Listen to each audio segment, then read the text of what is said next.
অঙ্গীকার।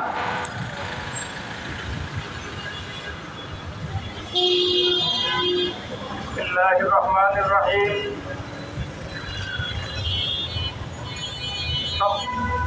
গণঅভ্যুত্থান এবং বৈষম্য বিরোধী ছাত্র আন্দোলনে নিহত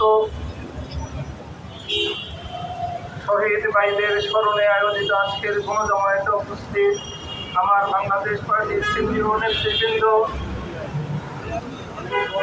উপস্থিত নগরবাসী, আসসালামু আলাইকুম।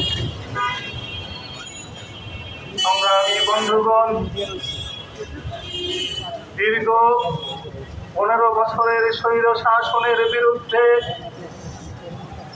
যে ঐক্যবদ্ধ আন্দোলনের মাধ্যমে স্বৈরাচারী হাসিনা সরকারের পতন ঘটে আজ এক নতুন বাংলাদেশের স্বপ্ন দেখছি।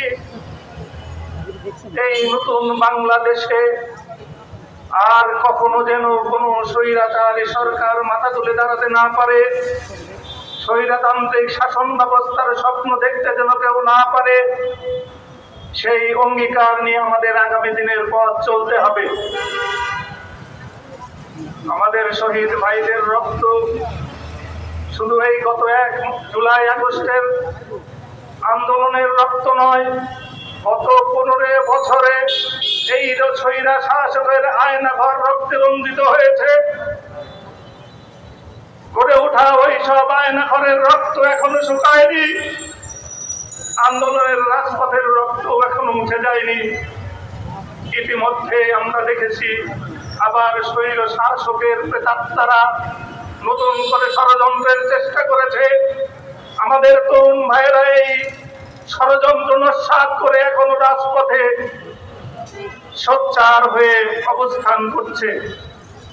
প্রিয় দেশবাসী, আমাদের এই তরুণ ভাইদের রক্তে রঞ্জিত রাজপথ ধরে আগামীর একটি কল্যাণ রাষ্ট্র প্রতিষ্ঠার প্রত্যয়ে আমার বাংলাদেশ পার্টি আপনাদের সাথে নিয়ে এগিয়ে যেতে চায়। আসুন আজকে আমরা পিছনের সমস্ত কিছু ভুলে গিয়ে গত 50 বছরের জঞ্জাল পরিষ্কার করে একটি আধুনিক কল্যাণ রাষ্ট্র প্রতিষ্ঠার প্রত্যয়ে ঐক্যবদ্ধ আন্দোলন করে তুলি।